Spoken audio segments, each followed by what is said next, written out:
Jesus, don't cry. You can rely on me. All right. What's up, everyone? Welcome to another edition of the AxPx podcast. I'm Sean, and with me, as always from here on out, is my co-host, Joey Avalos. What's up, man? Hello. How y'all doing? All right. Well, we got a good show today. We're a week late, but we're talking paranormal. Spooky. Which should be good. Got a good interview lined up today. Full Tech Paranormal Investigators have agreed to be interviewed, and so it should be good. We'll be chatting to them very soon.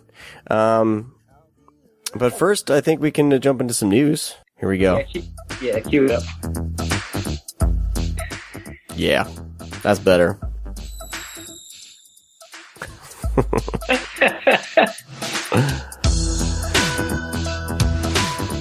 All right. First off, this is not necessarily all paranormal, but Steve Jobs, who unfortunately died recently, he delayed his cancer surgery for a psychic. He was waiting for a psychic. According to the authorized biography by Walter Isaacson, Jobs revealed that he stalled his surgery by 9 months to pursue alternative methods instead. According to doctors, the pancreatic tumor Jobs had was treatable, and by delaying a surgery, the chances for survival were cut. He went beyond his doctor's recommendations after being diagnosed with cancer in October of 2003 and delayed treatments, which could have saved his life. So that was a very interesting thing that I read. You know, I know he was very much into alternative medicine and things like that, but according to the doctors, I guess it was treatable. So it's pretty unfortunate. Hopefully that's a lesson to all of us. If a doctor says to get some surgery, you get that surgery, especially when cancer's involved. Yeah. Moving along to something a little more less heavy here. There's a scientist that claims hundreds of Yetis are alive and well. What do you think about that, Joey? Oh my! Well, I would love to hear this story. Keep on going, man. This is going to be good. Here, let me. So, controversial professor Valentin Supanov has infuriated academics after he said DNA checks on hair samples from a remote cave showed it belonged to a mystery human-like mammal. Now he has gone further by asserting a population of 200 Yetis are alive and well in the forested Kemerovo, Kakasava, and Altal regions of Siberia. Professor Sapanov said there have been no confirmed sightings of Yetis because the animals have acute sense of danger. Oh, yeah. So that's why. Yeah, Man, these stories crack me up, man. Just, as being the skeptic of the shows, I think you've kind of told myself that. When I hear these things, I have proof that I have a purple dragon in my garage. I can't show it to you right now because he's shy. Right. He doesn't like people, Yeah. But just trust me, I found it, Yeah, he's there. Believe me. He's there. Believe me. I have links to these stories. You'll be able to find the links to these stories up on the website, in the show notes, when you go to the website for the show. So check it out, theaxpx.com. And then finally, I have a top 10 list here, and this is, brought to you from, paranormalnewscentral.com. Top 10 signs your house is haunted. I think number 11 is The Exorcist theme plays. All right, you're ready for number 10 here? Yes, I'm ready. Number 10, number 10 is strange smells.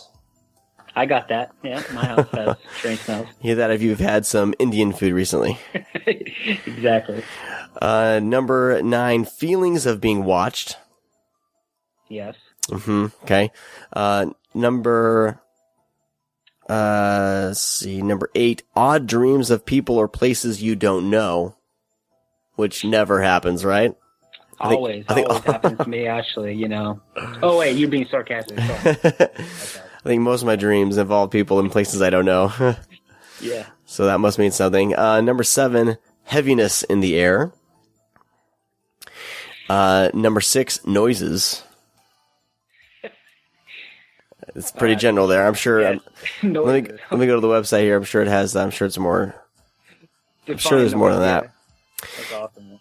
It says that, are you hearing strange noises or even whispers that can't be explained? There's a reason for all the noises, and that's because the spirit or entity may be trying to make its presence known. Or you need to go to a psychiatrist. Yes. Number 5, changes in air temperature. And I'm sure we'll talk about this, hopefully our paranormal investigator I'm going to chat to will be able to, I'm sure we'll be mentioning a lot of this stuff here in more of a serious, discussion, maybe. I don't know. Yeah, let's see. Did I mention changes in air temperature? Yeah. A sudden change in temperature around you is often a good indicator a spirit is nearby. All right. Number 4, things moving around. Either that or you have a 5-year-old and 7-year-old living in the house. Yeah. Where's my cell phone? Number 3, being touched. Are you being touched when no one else is around, sometimes leaving a mark on your skin? Well, it could be another indicator your house has other inhabitants. Number 2, sudden changes in mood or behavior. It says, although rare, depending on the types of signs you have, sometimes a more sinister entity may be residing in your home. These spirits may in fact not be spirits at all, but demonic in origin. Sometimes the fear, anger, anxiety, and other emotions that the entity holds may be passed on to the residents of the house. And then number 1, seeing is believing. The absolutely best way knowing your house is haunted is by actually seeing the entity itself. Spirits may manifest themselves before your very eyes, and if you have a sharp eye, you may be able to catch a glimpse of it. And I'm sure John from Paranormal, from Full Tech Paranormal will be able to expand this. This list. Yeah, I'm really excited about, your interview with him, man, because I'm a skeptic, man. I'm just going to throw it out there. And I want to clear up a little bit what that means, because some people think it's a cynic where I'm close. Right. But, no, honestly, I'm open to everything. Honestly, I think you and I've had conversations like, come on, man. It's almost like screaming out into the universe, like, show me a ghost. Show me this is real. Show me whatever. I'm open to it, But again, I'll take it. It's hard to take anything by someone else's word or personal experiences, because we all have our own personal experience. And the problem with personal experience, in my opinion, is like, it's, are they presuming, what is their presumptions on what they saw? Why do they think that what they saw is what they're claiming they saw? You know? Yeah. And, when it comes to UFOs, to ghosts, spirits, I'm going to take the skeptic route because, I myself, like number 1, seeing is believing. Yeah. It's funny. I've been like almost mainlining, these ghost hunter shows. I wasn't able to get Ghost Hunters on Netflix or Hulu, because Hulu, it's web only and I'm too lazy to walk to the computer. I want to watch it through my Xbox, but I watched,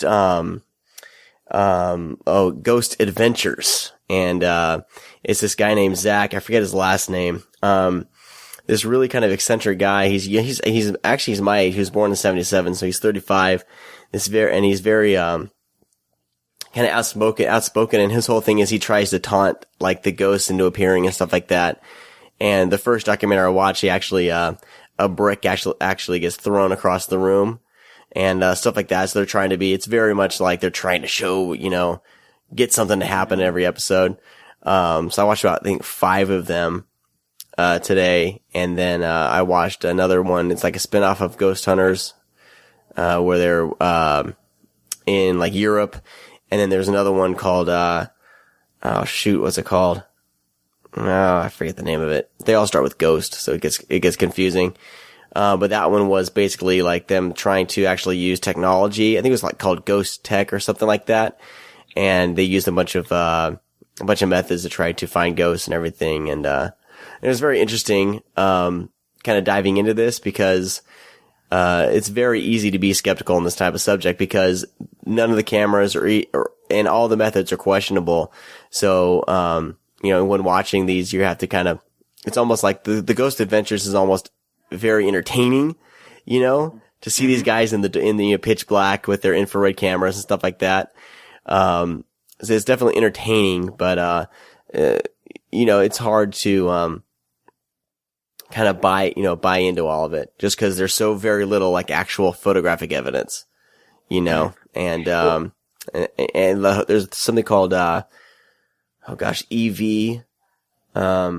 where you actually get a recording and then you ask questions and when you go back and listen to it if you tweak the frequency of the recording, you may hear what could sound like a human voice, but, most of the things are very, you kind of have to be either, I don't know, kind of guessing or it's very hard to tell, so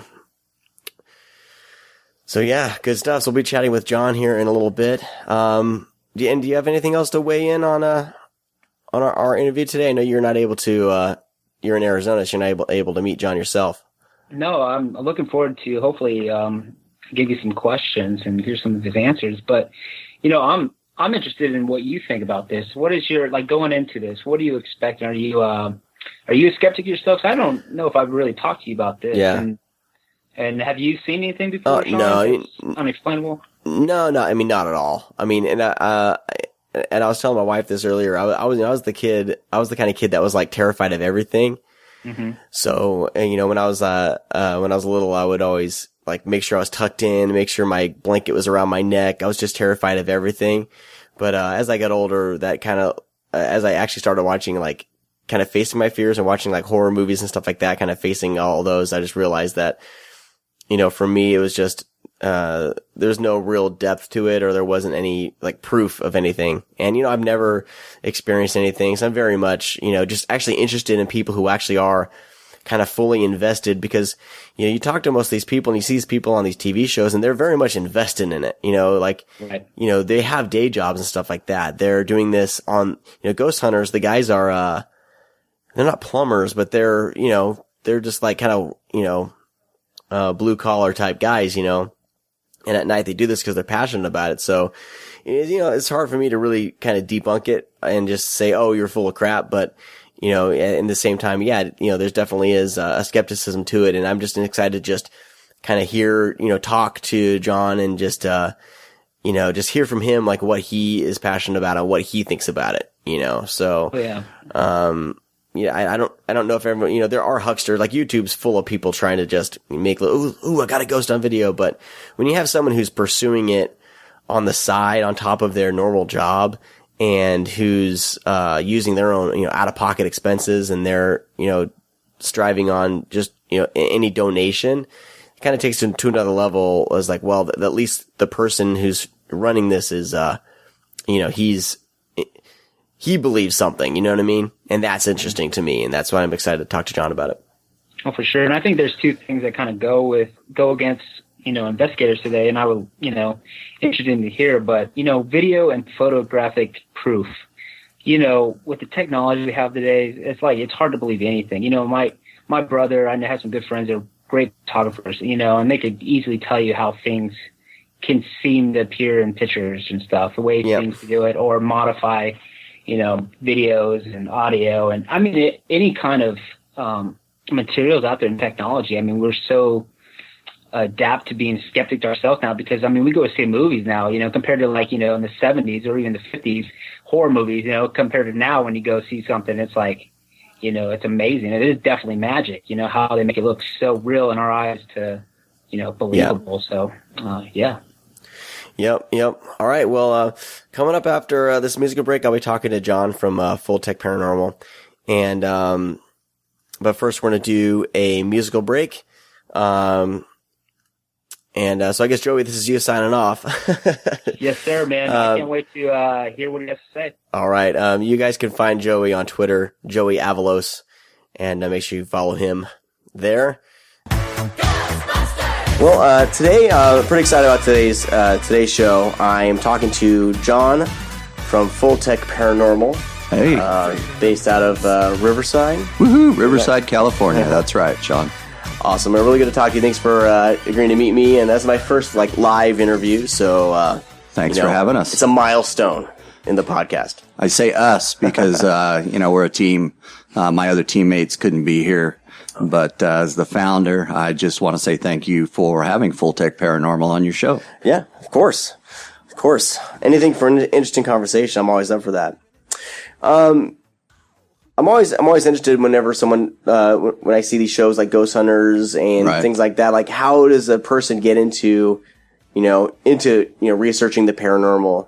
So if you can just, Great question. Briefly, like, let me know, like, what was your journey into this field?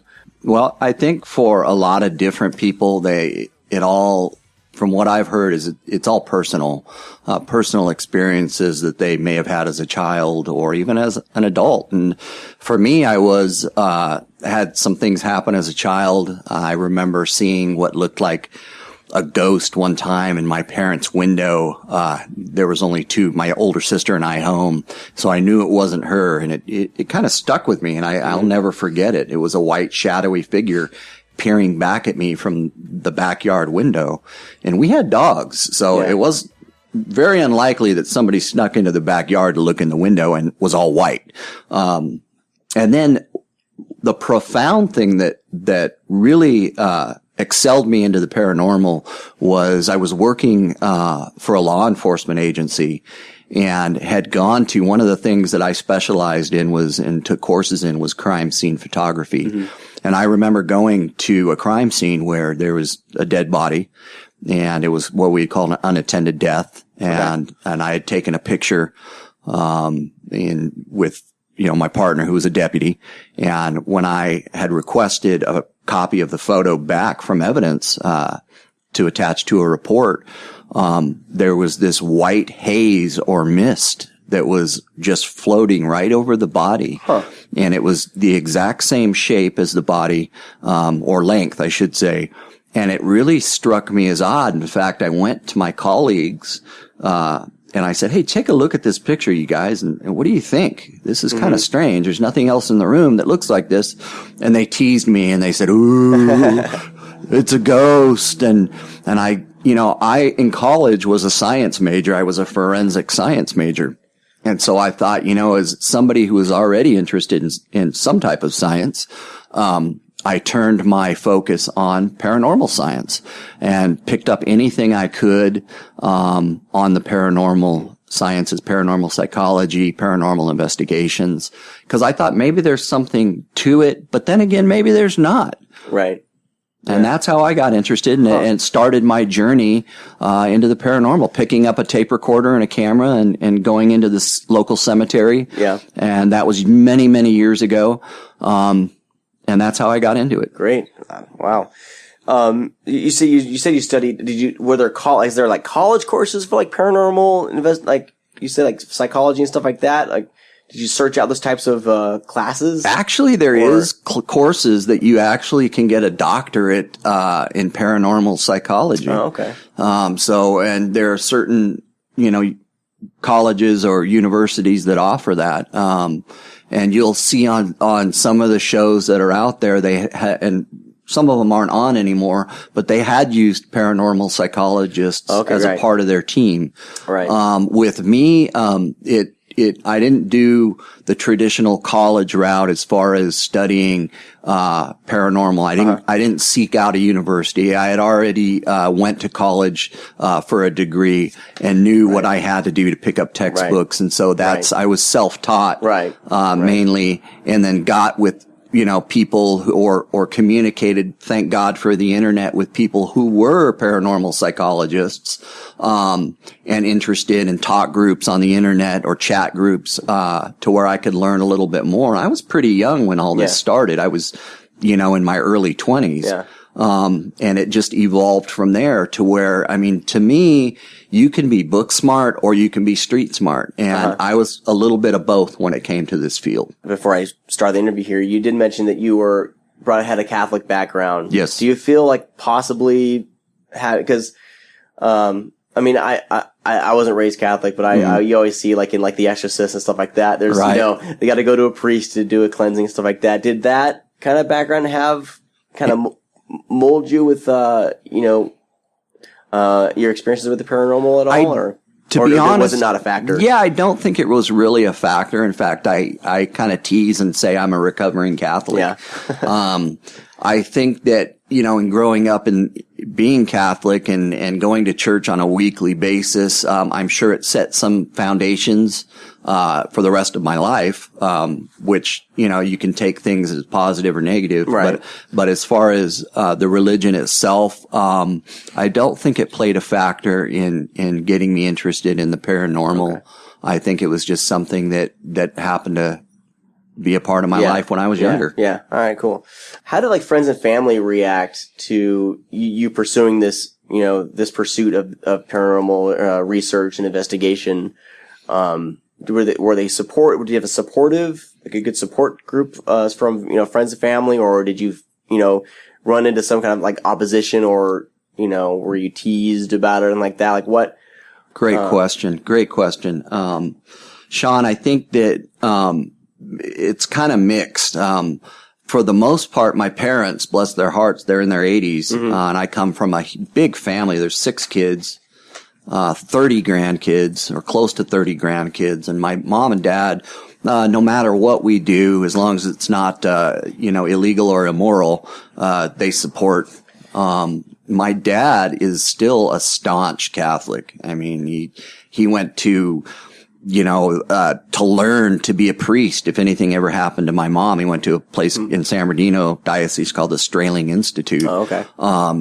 And so he goes to church every week, but surprisingly, he supports it. And he feels that, I've come up with, at this point, enough evidence, and he's looked at my cases and listened to evidence and looked at evidence that we've gotten, and, he supports it. My mom supports it. I have one of my sisters who I think is on the fence about it. But the rest of my brothers and sisters, they wholeheartedly, in fact, one of my sisters and a couple of my nephews have even in the early days gone on cases with me. Oh, okay. So it really, as far as the family goes, they've always supported me with it, and they push me to keep doing it. That's great. Has paranormal research affected your personal, faith as far as, what you, do you say that the findings that you've had have challenged personal beliefs, or is this something, since you've kind of grown up, seeing strange things, has it been kind of more of an organic transition? Have you run into things that kind of shocked you, as far as your personal beliefs go? I think that, and that's another you got great questions here, Sean. And for me, in growing up, and saying I'm a recovering Catholic and kind of getting away from that religion, and I would consider myself still a Christian, and ended up later on going to a non-denominational Christian church and having, beliefs instilled in me through, pastors that I've talked to or fellowshipped with. I think doing the paranormal, and the reason I started it was I was a skeptic, and my mind in some instances was changed for me, if that makes any sense. Right. Things that I have seen and heard doing paranormal investigations, where I was a skeptic and thought, that this couldn't be, have actually shaped me to believe that there's something else going on, and scientifically, and let me make a point that when I do this, and I tell my clients that hire us, I do this as a scientist. I don't go in there to try to change their belief system, and I don't go in there to try to change my own belief system. I go in there purely as a scientist. And I think, to answer your question, some of the case, especially early on, it did change me. Right. It did change the way I looked at things as a Christian. Right. Because we were taught I was taught as a Christian, and a lot of my friends who are still Christian believe there's angels and demons, period. Right. That's it. Yeah. There's nothing else. There's no such thing as ghosts.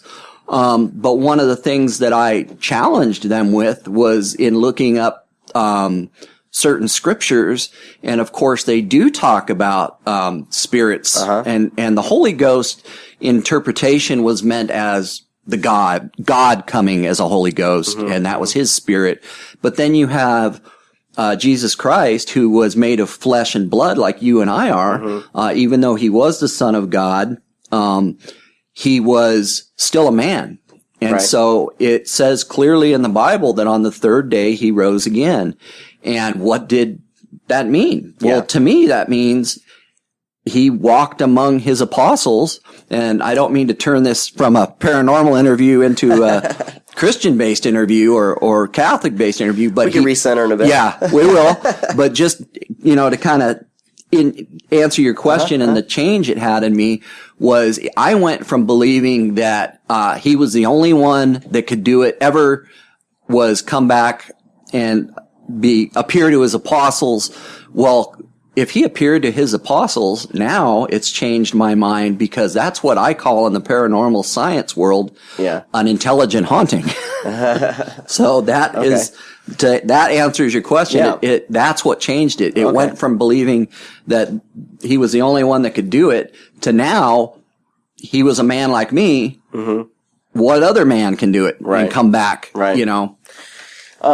So, say you have a client come to you. They think their house is haunted. Right. They're hearing strange things. What's the process, you guys? Because I want to get into your guys' process. Sure. Before we go talking further about, because I do want to chat about some of the cases here in a bit. What's the process? Take me through the process from a client coming to you and saying they hear some strange things, and then through the actual investigation. What are the steps you guys take? Take us through an investigation. Yeah, I can do that. Well, the first step is, a client will contact us by calling. A lot of times it's word of mouth, or they'll find us on the internet. They'll call us, and usually they'll talk to myself or my tech manager, John Jobagi. Or I do have other investigators that I've trained that actually in the course of their day might hand out their business cards and get a client that says, hey, I have a haunting at my house. And so what that does is we pull out a sheet, which is called a client interview sheet. Okay. And we have a series of questions that we will ask the client when we do the initial interview, which could be over the phone. We'll ask them such questions like, of course, their name and where their address. And the reason for the address is we actually will research the property, the land, if there's been any criminal activity such as murders, suicides. We have our ways of investigating that and researching that. We ask them what type of experiences they've had. Then it gets down to, after they've answered a series of questions on our sheet initially, we want to set up a meeting. Okay. We need to walk through their house. And usually, myself and my tech manager, John, we call him Jonas, will meet with the client, and I will have another series of questions that I ask them and a diagram of the house, because Jonas, as the tech manager, needs to know camera positions, where we're going to set up. But I also ask very personal questions, and let me stress the fact that our clients, everything is confidential. We don't put your address out on the internet. We don't put your name out on the internet. Nothing is revealed unless the client gives us written permission to reveal who they are. But at no time will we reveal the address, because we don't want kids especially going by thinking it's a haunted house. I'll ask personal questions about mental illness, drug use, whether it's street or prescription, alcoholism, because I need to know where they're coming from, and if they're seeing these things because of chemical reasons, or if they're seeing it for paranormal or spiritual reasons, spiritual meaning a spirit. And so I'll ask them a series of questions. Then the next thing we'll do is we'll walk through the house, and we'll take what's called an EMF meter. Electromagnetic field meter is what EMF stands for. And it's really a gauze meter, and it measures the electromagnetic fields and waves in the air. We'll go to each room that they say activity is in, and we'll take a base reading. So if a base reading in that room, for instance, is 0.00 or even 0.01 in that room, we'll mark it down and the date we're there. Then after we go from each room, and get base readings on the EMF meters. We'll set up with the client a date for us to come back with the entire team and all the equipment that we have and do an overnight investigation. Okay. Typically our investigations go from 10 p.m. to about 4 to 4:30 in the morning. We try to get through the 3 a.m. hour, which a lot of people have used different terms like dead time or the witching hour. Yeah. But really scientifically, it is when the atmospheric pressure is at its lowest. Okay. And so what we found is that things are able to happen more, spiritually, during that time. That's interesting. Usually 3 to 4 a.m. So we try to stay during that time. We'll set up infrared cameras, hooked to a DVR system. We've got, handheld high def infrared cameras. We've got, laser grids that we use, and we'll set all this up. We tell the client ahead of time what we're coming in and what we're bringing. Then it gets down to, starting the investigation. Typically, we don't want anyone there but us.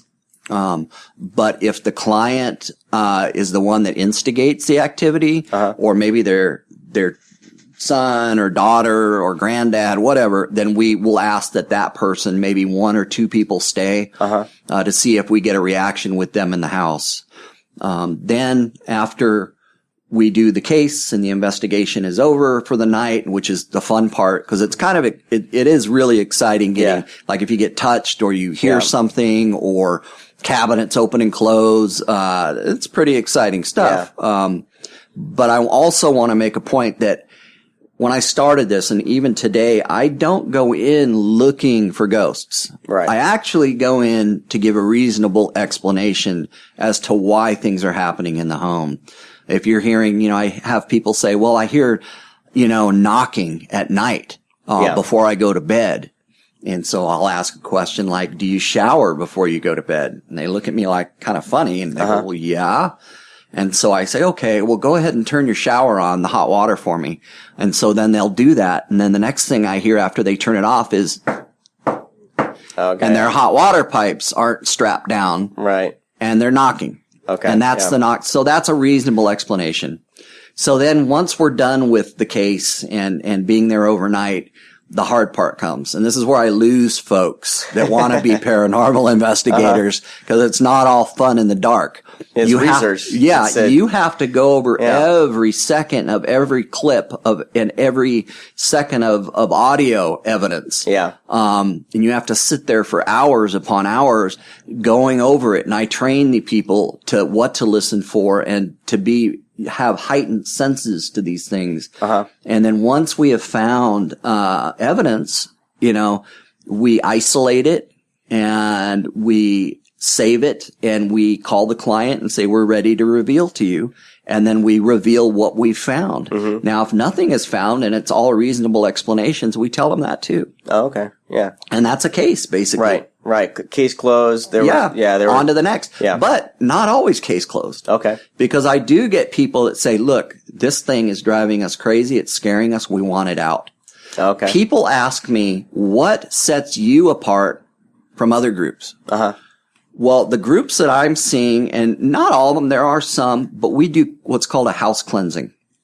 And I do have a minister, and I do have access to priests. I do have clergy that will come and do house cleansings for us.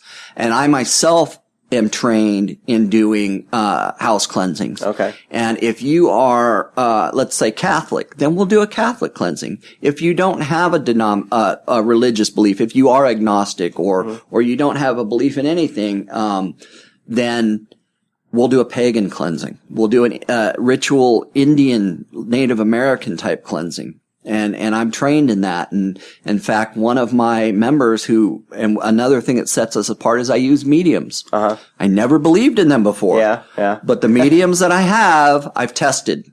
Okay. And the reason the way I test them is I will show them photographs of a location, and I want them to describe to me what it is they feel or see happen in that house. See, I've already know what's happened. Right. Yeah. But if they can explain to me what hasn't been told to them, then they pass the test. Okay. That's interesting. Very interesting. Sorry that took so long. No, it's I was great, like, man. It's great. once I get on a roll, man. No, it's awesome. It's awesome.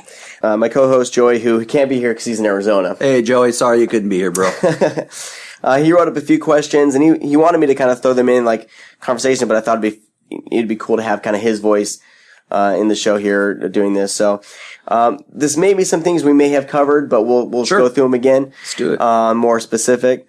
What do you have to say about the skeptics that claim that paranormal investigators are just practicing pseudoscience and not real science?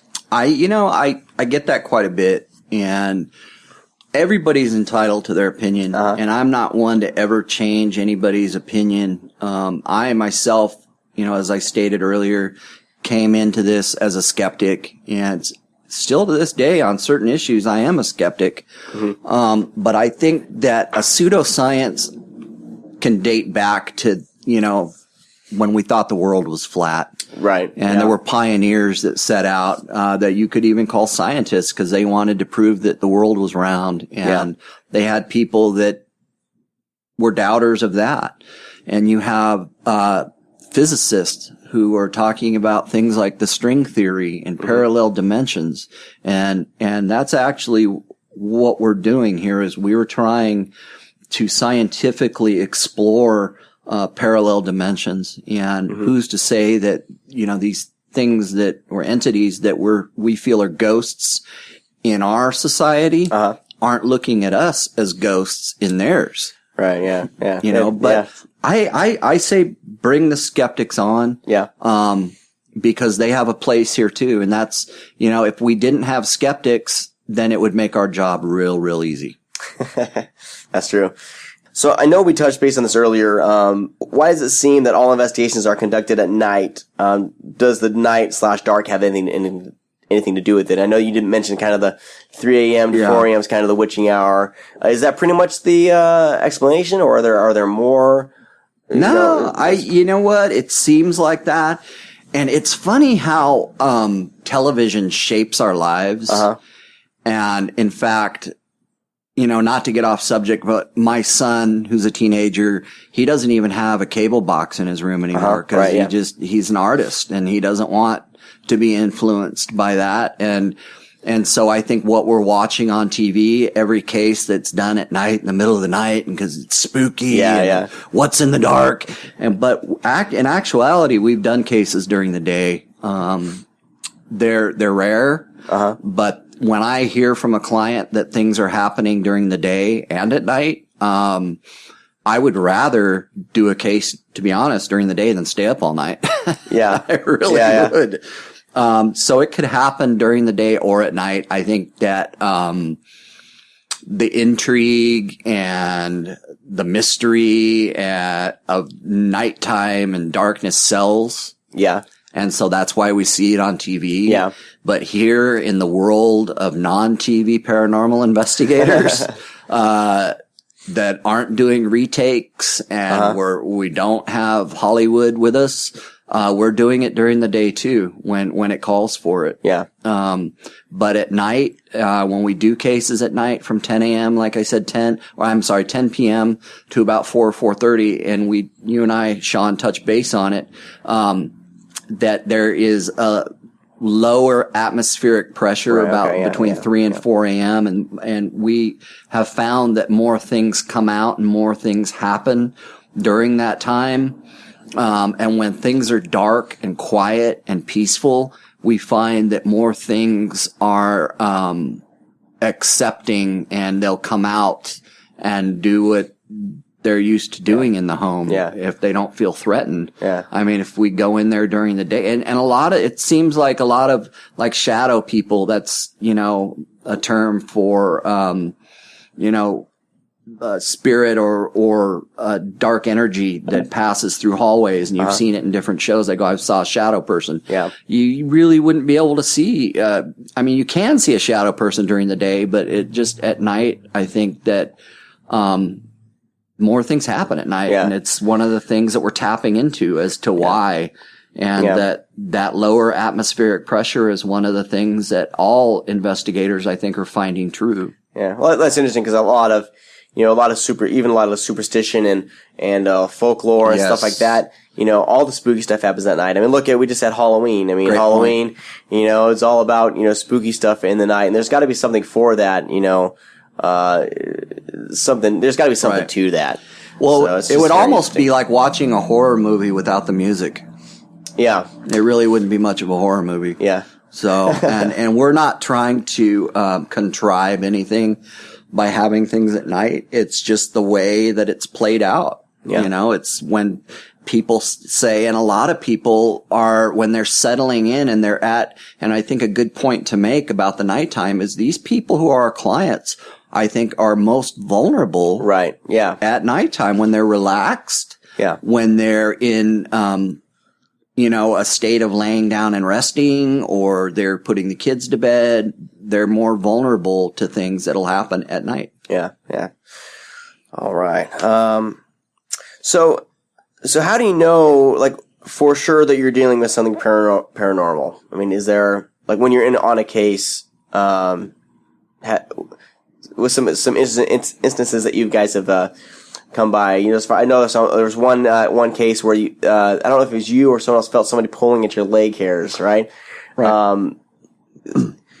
I guess we'll start there. He has some follow-up questions here, but how do you know, for sure, oh man, we're experiencing something? Do you know it when you're there, or is it more of you guys get back with the data and you guys notice things? Do you, Well, if you noticed in that case, and that was, one of my lead investigators, Jeff, that felt the leg hairs on the back of his leg pulled. Yeah. And I'm trying to remember back to that case, if you could hear me in that trying to pick apart what he was feeling. Uh-huh. And that's still, like I said, the skeptic in me, because I always want to find out, well, let's explore this. Right. Let's not assume that it's paranormal. And, but I have to take somebody at their word. I mean, if he, and I asked him, I forget what question specifically, but I think I might have asked him if he had been up against the wall or if his sock had come down, different things that you need to look at. Uh-huh. And I looked with a flashlight very closely at his leg and with the camera. Yeah. And it was a personal experience. Yeah. I mean, if somebody pulls your hair and you go, my hair just got pulled. Yeah. Well, that's up to you to say your hair got pulled or not. I'm going to try to look and see if maybe there was a spider web hanging down. Yeah. But I always try to explore the reasonable explanation versus the paranormal. Yeah. Explanation. And in a case like that, when it's a personal experience, I have to go on the side of the person who experienced it, because I'm not them. Yeah. Same, I don't know if it was the same one or another, but one of your other investigators, the marks on her back. And you can see all this if you, what's the website? It's fulltechparanormal.com. Yeah. You can find these cases on there, and we'll chat a little bit further about these cases, but in this instance, she felt something on her back, and you guys went down there, and there were two lines going up from about the middle of her back up to her neck. It was past her bra line up to her neck. And let me kind of backtrack and explain what happened there. Yeah. Jonas and I were doing K2, which is another meter that measures EMF, electromagnetic fields, and we were doing EVP, which is electronic voice phenomenon, disembodied voices. We were doing that in the master bedroom of this house. Now, this was a not so nice case. This was the second time we had been there, and we ended up going there a third time to do a cleansing and getting it out. But the second time we were there, Jonas and I were in the back bedroom. Jane, my investigator, was watching the monitors in the garage, which was on the complete opposite side of this over, 3,000 square foot home. She was way on the other side. She had told us, we heard a scream. She heard a bang in the garage and thought we were coming out the door. And it wasn't us coming out the door, and it wasn't her screaming. Wow. So I told Jonas, go check on Jane. She's by herself in the garage watching us on the monitors. So when he went out there, as you guys can hear when you watch the video, Jane says, my back is burning. My back is burning. And then she explains, I thought you guys were coming out, but then all of a sudden my back is on fire and it's burning. Well, any other paranormal case that you'll see from other groups where their markings or they get attacked, it's the same thing. The person will say, it feels like my arm is burning, or it feels like my leg is burning. It's not like a sharp pain right away. It's like kind of like a warming. Yeah. Like a warming and to the point to where she said it was burning. Now we tried to recreate, and I said, turn the lights on and let's see this. And you can almost see this materializing on camera. Yeah. And like the entity was still there, and there was no way that Jane could have clawed herself from her neckline. Right, because I was trying it myself. Like, okay, good. You know. Yeah, I want people to do that when they watch this video. That's what I want. I want the skeptics to watch it. It goes down past where you can reach your own finger. Like if she would have to be like double jointed. Right. To get back where she was. Right. And I'm a fairly big guy. I mean, my arms are fairly big. I can't reach back that far. I just can't. Yeah. And Jane couldn't either. It was obviously something that had attacked her. You can see the claw marks, what we describe as claw marks. And in every other case, on every other paranormal group, they say the same thing. Now, there were 2 claw marks that I counted in Jane's case. Which to me, it was something trying to make like it was a demon. I don't think it was, because typically a demon will make 3 claw marks, which is indicative of the mocking of the Holy Trinity, the Father, the Son, and the Holy. Right. And that's through studies, and you talk to anybody like Grant Wilson or anyone from Ghost Hunters, props to those guys. They're pioneers. They'll tell you the same thing. It's the mocking of the Holy Trinity. But in Jane's case, when she was attacked, it was only 2 claw marks. So it was almost like something was posing as a demon. Huh. Interesting. It was a crazy case, man. Some other stuff. Watch folks out there that are going to tune in to fulltechparanormal.com. And that case is called Return to Hobart. Yeah. Let's talk about Return to Hobart just in a little bit. Okay. We'll pick out a few of your most interesting cases and we'll chat about them. But finally, like, so how do you know that this is the last skeptic question here. How do you know that you're not jumping to conclusions to explaining about the unexplained? I know you kind of touched base on how you react to a situation. Right. Is there anything else you can tell us about how you would, how do you know, like, you guys aren't jumping to conclusions? Sure, or do you even know? I mean, yeah, well, that's props to Joey. That's a great question. Because I look at other groups. I won't mention the name of these guys, but I hear blurbs. I watch the shows and I hear, and they go, that clearly said, so-and-so, we're going to kill you. And I'm like, it didn't say that. I'm sitting there playing Monday morning quarterback. But when I'm in doubt, I throw it out of anything. And I have trained the people that work with me on the team have been trained to throw things out that aren't clear, that aren't, if the public can't understand it or hear it or see it, as something that is paranormal, I don't want to put it up. Okay. I really don't. Now, there may be some things, because it's trial and error. Some people might chime in and say, well, I've seen stuff on your site that I can't hear very clearly. Yeah. That might be the case. I'm not saying we're perfect, but as the founder, I want things to be, questionable anyway. I want people that are skeptics to say, I don't know if I heard that. Yeah. Or, but when I go over evidence, and I've trained everyone on the team, when they go over evidence, they're not going to go over it once or twice. And this is literal. They're going to go over it at least 100 times. On EVPs, electronic voice phenomenons, you're going to listen to that at least 100 times until you know exactly what it said. Yeah. And if you can't figure out what was said there, I don't want it on the website. I just don't. I don't want to jump to conclusions on things. The final decision is mine. So if there is something on the website that you guys question, email me. The buck stops with me. Yeah. So if there is anything that I may have jumped to a conclusion saying, oh, it's paranormal. Yeah. It's because of my expertise in doing this for 20 years that I think without a doubt that, yeah, it was paranormal. It may not be clear to you as the audience, but to me, and being there at the time it happened, something was weird. Yeah. Something was not right, and it wasn't normal. Yeah.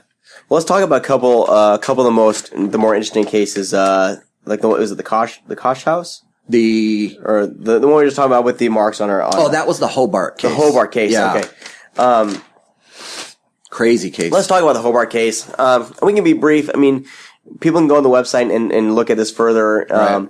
But what was the biggest thing that struck you about that case? You know, was there things that floored you? Like, what was floored me, man? I am telling you, the clarity of the electronic or the disembodied voice that was heard on those recordings floored me. There was some, even case number 1 at the Hobart house, case number 2 and case number 3. Those EVPs were some of the clearest EVPs that I had ever heard, especially the FUs. Right. The F-bombs that were thrown out by this entity, towards me. And we don't hear those with our own ears. Yeah. Those are below 300 hertz.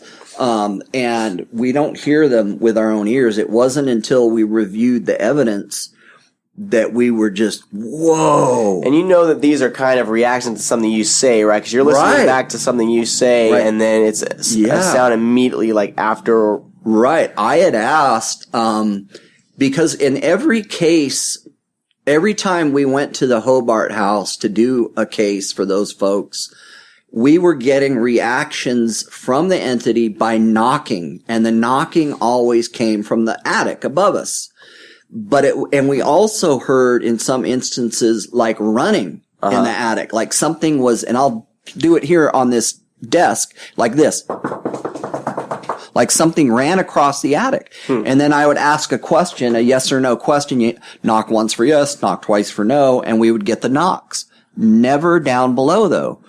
So I had asked, or I had said, if you're not, why don't you come down here and face us? Something along those terms. Right. I said, come down here and face us. And you hear in this deep man's voice, it said, and we didn't hear it with our ears on playback. After I asked the question, you hear F you, and then I didn't hear it, but then I thought of another question or statement, and I said, if you're not going to come down here, I'm going to come up there.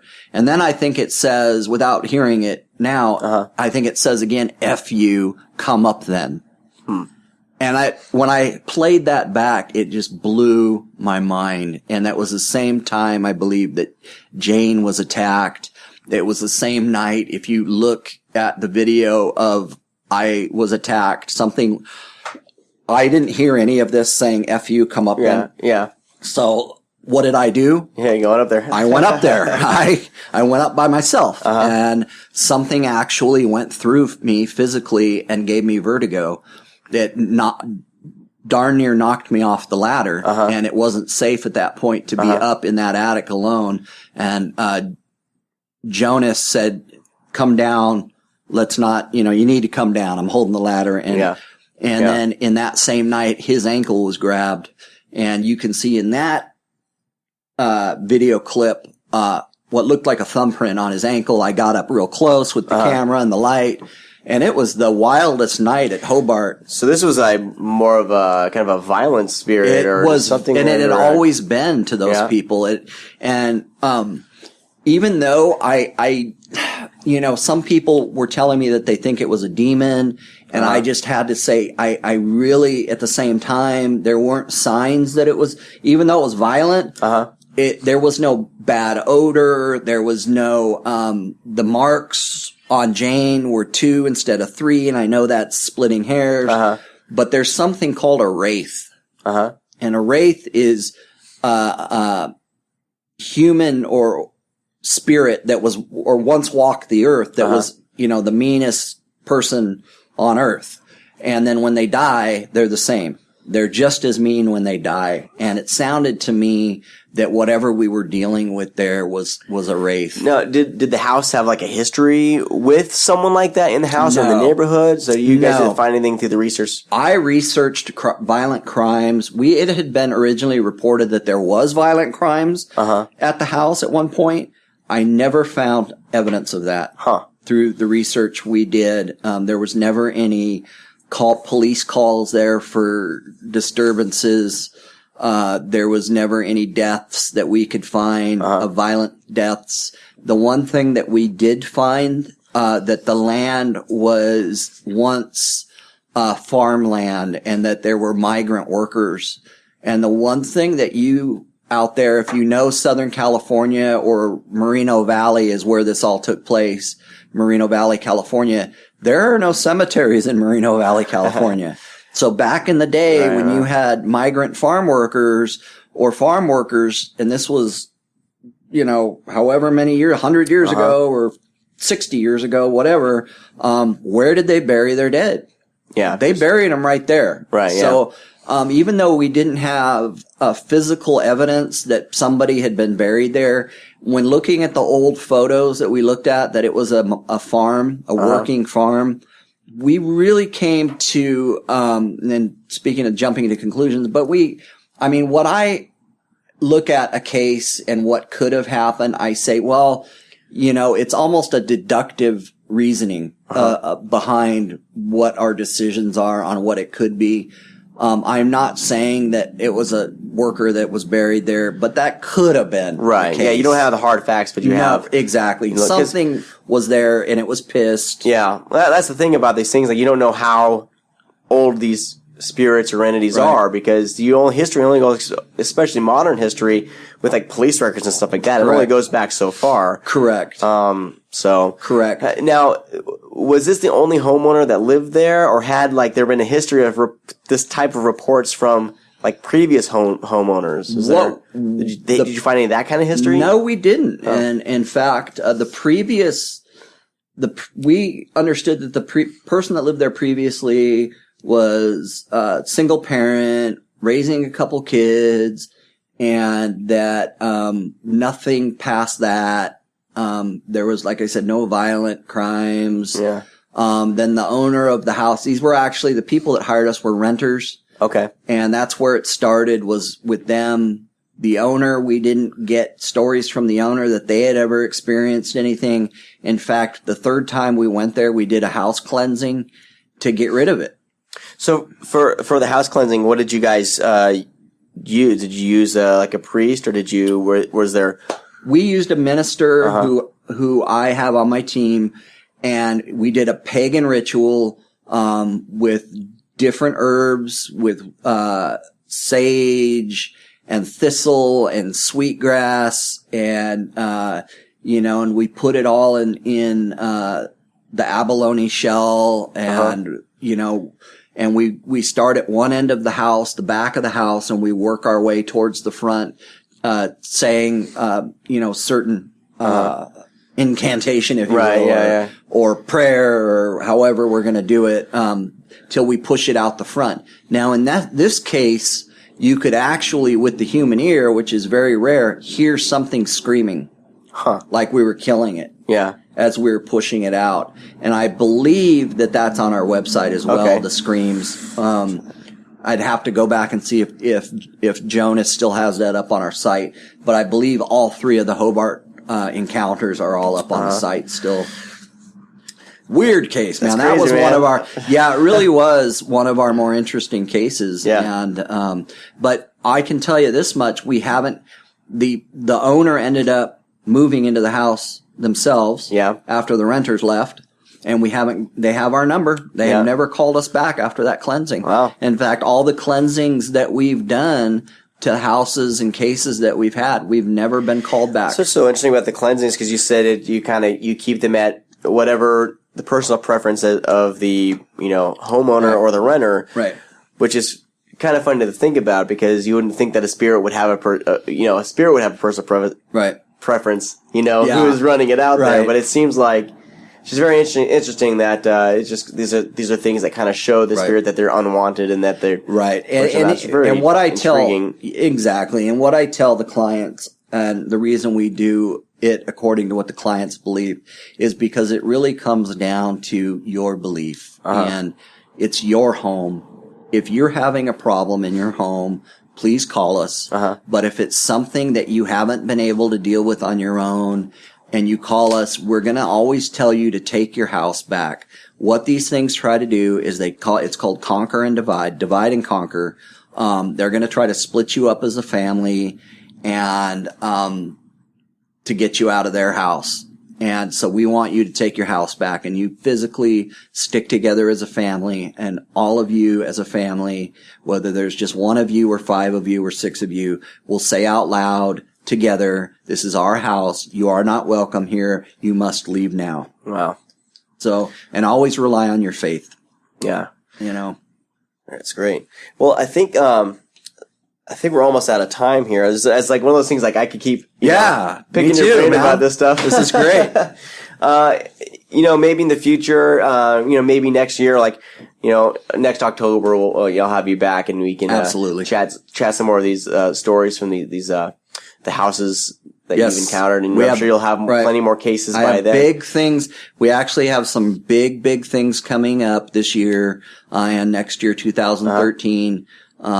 So I'm hoping that all of the Full Tech Paranormal fans will tune into your podcast, because we're going to put it on our website once you let us know that this is a go, and then and vice versa. We hope that your fans will, skeptics or not, will tune in and check out fulltechparanormal.com. Awesome. All right. My guest today was Jon Kirchoff from Full Tech Paranormal Investigations. Jon, thanks again. Thank you, really. Sean. This was awesome. You can find them on Twitter also. What's your guys' Twitter handle there? It's Full Tech Paranormal. Full Tech Paranormal? Yes. On Twitter. And then they're also on Facebook, so like us on Facebook. Like them on Facebook. All right, well, that's going to do it for today's show. I mean, it's like I almost don't want the show to end. It's like I know, I had a great time. This stuff. Today's featured music was brought to you by Tyler Daniel Bean. Check out his album on Tuesday. And if you're listening to this and it's like the 7th, grab it. The album's called Longing. It's available via Bandcamp at tylerdanielbean.bandcamp.com. Also head over to noisetrade.com and download Josh Rouse and the Long Vacations self-titled album, noisetrade.com/JRLV. And, like I said, if you like Josh Rouse's music, go and leave him a tip. That's the great thing about Noise Trade is they offer all this great free music, and you can grab it for free, and if you like it, you can tip the band, which I think is a really great thing they're doing. All right, next week I'll be talking to I'm lining it up, but we'll be talking about Mormonism next week, so that'll be another fun show. And Jon, again, thanks to my guest, Jon. I really love talking about this stuff, and I'm sure we'll have him on again. Thank you, Sean. All right, man. Have a pleasure being here. All right, everybody. Have a great week, and I'll talk to all of you sometime next week. Not sure when, but I'll talk to you next week. All right. Bye.